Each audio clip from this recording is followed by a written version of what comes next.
மருதம் நெய்தல் பாலை ஐவ நிலைகளிலே குறிஞ்சி இழைத்து ஆளக்கூடிய நம்பி மன்னனுக்கும் நங்க முகுனிக்கு வளர்ப்பு மாலை வளர்ந்தவங்க கூட என் பெயர் வள்ளி. இருந்தாலும் தமிழ் என்றால் அழகு, அழகு என்றால் முருகன். இப்படியாப்பட்ட முருகன் வணங்க வேண்டும். கந்தா, கிடம்பா, கதிர்வேலா, சண்முகா, சரவணா, முத்துக்குமாரா உன்னையே நம்ப இருந்தாலும் கூட இந்த வள்ளிக்கும் இந்த நாட்டு மக்கள் கரு புரிய வேண்டும். முருகனை வணங்க வேண்டும். முருகா, அழகான பழனி மலை ஆண்டவா, அழகான பழனி மலை ஆண்டவா, உன்னை அனுதினமும் பாட வந்தேன் வேலவா. அழகான பழனி மலை ஆண்டவா, உன்னை அனுதினமும் பாட வந்தேன் வேலவா. பள்ளி மயிலாதே வாவடி வேலனே, பள்ளி மயிலாதே வாவடி வேலனே, வர வேண்டும் மயில் மீது முருகன்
கடவுள் முருகப்பெருமானை வணங்க கூட அந்த எல்லாமல்ல பரம்பொருளை வணங்கணும். ஆதி எல்லாம் மூத்தவளை அண்டமலம் காத்தவளை அந்த முத்துமாரியம்மனை வணங்கணும்.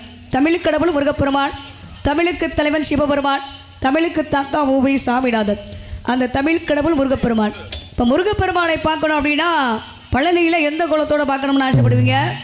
என்ன ராஜ அலங்காரத்தில் பார்க்கணும்னு ஆசைப்படுவீங்களா? எல்லாம் அப்படி ஆசைப்படுவாங்க. ராஜ அலங்காரம். ஆமாங்க.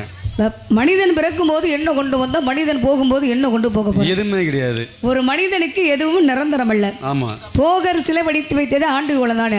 நம்ம மட்டும் பழனியில ராஜ அலங்காரத்தில் பார்க்கணும்னு ஆசைப்படுறோமே. அப்ப ராஜ அலங்காரம் பழனியில எப்ப வந்துச்சு, எதற்காக வந்துச்சு? நம்மளா பார்த்து ஒரு குழந்தை பிறக்குது. அந்த குழந்தை பிறக்கும் போது எப்படி பிறக்குது? எப்படி பிறந்தோமோ அப்படி தான் போகும் பொழுது. மனிதன் பிறக்கும் போது என்ன கொண்டு வந்தோம், மனிதன் போகும்போது என்ன கொண்டு போக போகிறோம். அப்போ குழந்தை பிறந்தோன்னா நம்ம குழந்தைக்கு அழகுபடுத்தி பார்க்கணும் அப்படின்னு நம்ம ஆசைப்படுவோம். அதுபோல தான் போகர் சிலை வடித்து வைத்தார் ஆண்டிகோலத்தோட. நம்ம அந்த அந்த முருகப்பெருமானை அலங்கரித்து நம்ம அழகு பார்த்து அந்த முருகப்பெருமானை வணங்கிறோம். அப்போ ஆண்டிகோலத்தில் இருந்தாலும் கூட வேண்டியதை கொடுக்கக்கூடியவர் முருகப்பெருமான். அந்த முருகப்பெருமானை வணங்கினாலும் கூட அந்த எல்லாமல்ல பரம்பொருளை வணங்கணும். ஆதி எல்லாம் பூத்தவளை அண்டமலம் காத்தவளை அந்த முத்துமாரியம்மனை வணங்கணும் அப்படின்னு பார்க்கப்படா. செல்லாத்தா செல்ல மாரியாத்தா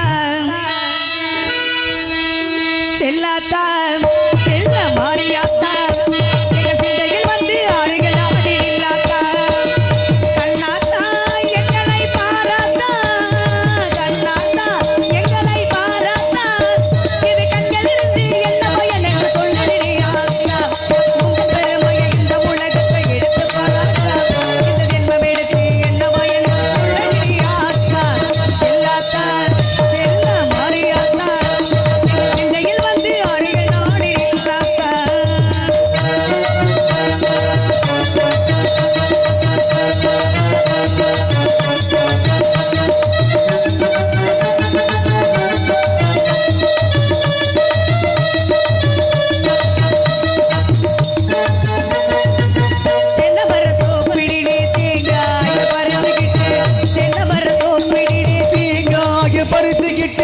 தேடி வந்த உந்தனையே தேடி வந்த உந்தனையே நீ இளநீரை எடுத்துக்கிட்டு எங்க கூட தீர்த்தப்பட்டு இளநீரை எடுத்துக்கிட்டு எங்க கூட தீர்த்தப்பட்டு பணமான வாழ்வு கொடு மாரியாத்தா இது மனமிறங்கி வாழ்த்தி விடு மாரியாத்தா உந்த பெருமையை இந்த உலகுக்கு எடுத்து போராத்தா ஜென்மம் எடுத்து என்ன பயன் என்று சொல்லடியாத்தா செல்லாத்தா செல்ல மாரியாத்தா உன்னை சிந்தையில் வருது அருகில் வாடி நில்லாத்தா.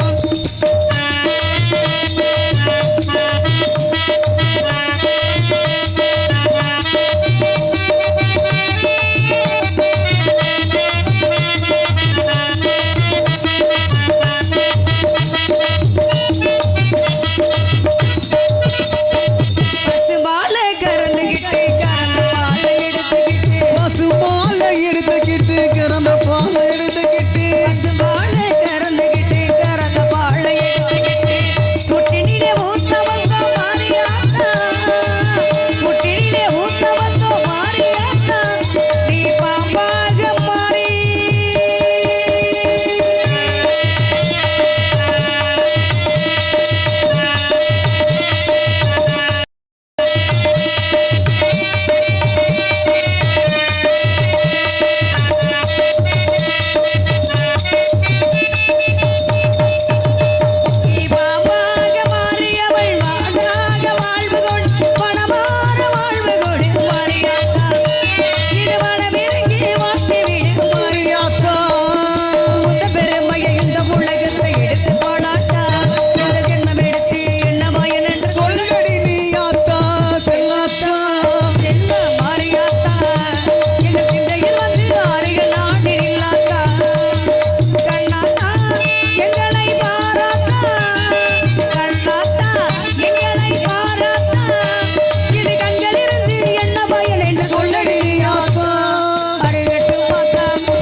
வளர்ந்தவங்க கூட சிற்றூரை ஆளக்கூடிய நபிமன்னனுக்கு நங்கமகனுக்கு 7 ஆம்பளை பிள்ளைங்க. 7 ஆம்பளை பிள்ளை இருந்தாலும் கூட கவலை. 7 ஆம்பளை பிள்ளையா? அதானே. சரி. இப்போ உள்ள காலத்துல ஒரு பிள்ளையே வளர்க்க முடியலையே. 7 ஆம்பளை பிள்ளை வச்சு 7 ஆம்பளை பிள்ளை இருந்தாலும் ஏன் கவலைப்படணும்? எவ்வளவு சொத்து சுகம் இருந்தாலும் எவ்வளவு பெரிய வீடா இருந்தாலும் சரி அந்த வீட்டுக்கு பொம்பளை பிள்ளை இல்லாத வீடு என்றைக்கு சிறப்பா இருக்குமா? அது எப்படி இருக்கும்? பெண்கள்னாவே மகாலட்சுமி தான். ஒரு வீட்டுல மகாலட்சுமி இல்லைன்னா அந்த வீட்டுல பார்க்க எப்போதுமே சிறப்பா இருக்காது. அப்ப 7 ஆம்பளை பிள்ளை இருந்தாலும் கூட பெண் குழந்தையை முருகப்பெருமான் அருளால வள்ளிக்கிழங்கு தோண்டிய பக்கத்துல கண்டெடுத்ததுனால வள்ளின்னு பேர் வச்சாங்க. சரி. குறிஞ்சி கடவுள் யார்? முருகப்பெருமான். பெண் குழந்தை கிடைச்சிச்சுன்னா அந்த பெண்ணையே காவலுக்கு அனுப்புறோம் அப்படின்னு வேண்டத்துக்கு இணங்கி நான் காவலுக்கு வந்திருக்கேன். சரி. அதுக்கு முன்னாடி நான் எதுக்காக வந்திருக்கேன், என்ன காரணத்துக்காக வந்திருக்கேன் தெரியுங்களா? சொல்லுங்க. முருகப்பெருமான காதலிக்கிறதுக்காக வந்திருக்கேன். முருகப்பெருமானையா? காவலுக்கு இல்ல, இரண்டுக்குமே தான். ரெண்டுக்குமே தாய் தாம்பட்ட சொல்ற விஷயம் தான் சொல்ல முடியும். ஆமா, எல்லா விஷயங்களும் சொல்ல முடியாது. கண்டிப்பா. முருகப்பெருமானுக்கு திருப்பரங்குன்றத்துல தெய்வ யானையா ஏற்கனவே திருமணம் முடிச்சாச்சு. நான் 2ஆம் தரமா வாக்கப்பட்டு போனா சக்கலாத்தி சென்ன வரும்னு கண்டிப்பா தாய் தாம்பம் சொல்லுவாங்க. சொன்னாலும் கூட ஏத்துக்கக்கூடிய பக்குவமான வயசு கிடையாது. இந்த காலத்துல நல்லது சொன்னா யாரு கேட்டுக்கிறா? யாரு கேக்குறது? யாருங்க கேக்குறாங்க? அதானே. நல்லது சொன்னா நம்ம எதை செய்யக்கூடாதுன்னு சொல்றோமோ அதை தான் செய்வாங்க. ஆமா. அப்ப நல்லது எது கெட்டது எது ஒரு மனிதன் எப்போ உணர்வாங்கன்னா அவங்க ஒரு திருமணம் முடிச்சு தன்னோட குழந்தைகளை கஷ்டப்பட்டு வளர்க்கும் போது தான் தெரியும். நம்ம கஷ்டப்பட்டு நம்ம குழந்தைய எப்படி வளர்க்குறோமே, நம்மளை வளர்க்கும் போது நம்ம தாய் தப்ப அப்படிதான் வளர்த்துருப்பாங்களோ. அப்ப தாய் தந்தையோட அருமையும் பெருமை எப்ப தெரியும்? தன்னோட பிள்ளைகளை கஷ்டப்பட்டு வளர்க்கும் போது தான் தெரியும். அது வரைக்கும் நல்லதே சொன்னாலும் ஏத்துக்கக்கூடிய பக்குவம் கிடையாது. அப்ப முருகப்பெருமானை நான் காதலிக்கிறேன். என்ன அவரு காதலிக்கிறாரா தெரிஞ்சுக்கணும்னா என்ன செய்யலாம்? தூது தான் சொல்லணும். தூது விடணும். அந்த காலத்துல தூது சொன்னாங்க புறாவை விட்டு. புறாவை பார்க்க முடியுமா? இப்பெல்லாம் இங்க பார்க்க முடியுது. பறவைகள்லாம் நான்கு அறிவு தான். ஆமா. பறவைகள்லாம் பார்க்க முடியுதா? எல்லாமே இப்படி வந்து அது ஊரை ஒளிஞ்சிருந்தேன். அதான் இப்போ என்னப்பா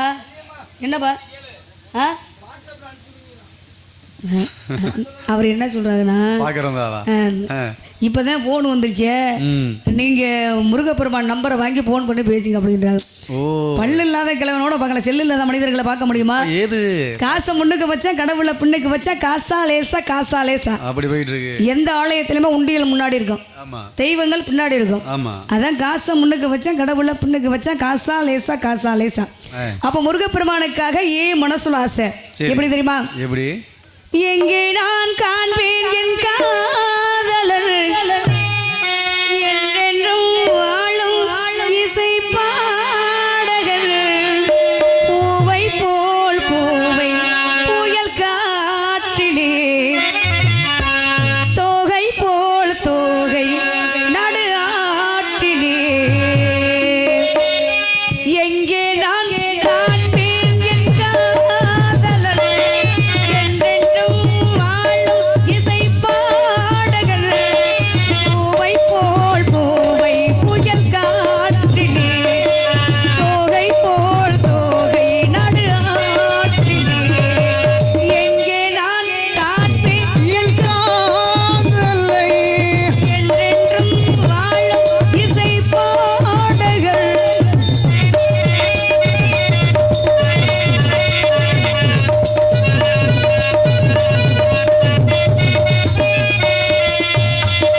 நில்லுங்கள்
முருகப்பெருமான மனசார காதலிக்கிறேன். ஒரு நாடக சிறப்பாக அமையணும்னா முதல்ல ஒளிபெருக்கி ரொம்ப சிறப்பாக இருக்குன்னு. அண்ணே நல்லா இருக்கீங்களாண்ணே? இரண்டாவது பக்கமேளம், மூன்றாவது ஒரு நடிகருக்கு முகம் பார்க்கும் கண்ணாடியா ரசிக பெருமக்கள் தான். நான்காவது நம்ம இளைஞர்கள் வெளிநாட்டில் உள்ள எல்லா யூடியூப் சேனல் பார்க்கக்கூடிய பேர் என்னென்ன சக்கரவர்த்தி தேவகுடியோ தேவகோட்டை சக்கரவர்த்தி யூடியூப் சேனல் அண்ணா அவர்களுக்கு நன்றி இந்த வணக்கம். நன்றிண்ணே. அண்ணே பேர் என்னண்ணே மறந்துட்டேன். செல்வம் ஒளிபெருக்கி அண்ணா அவர்களுக்கு நன்றி இந்த வணக்கம். வணக்கம். உங்களை பார்த்தோன்னு தான் ரொம்ப சந்தோஷமாக இருக்குது. நேரத்தில் ரொம்ப கஷ்டப்பட்டு போட்டு பாண்டியை கேளுங்க.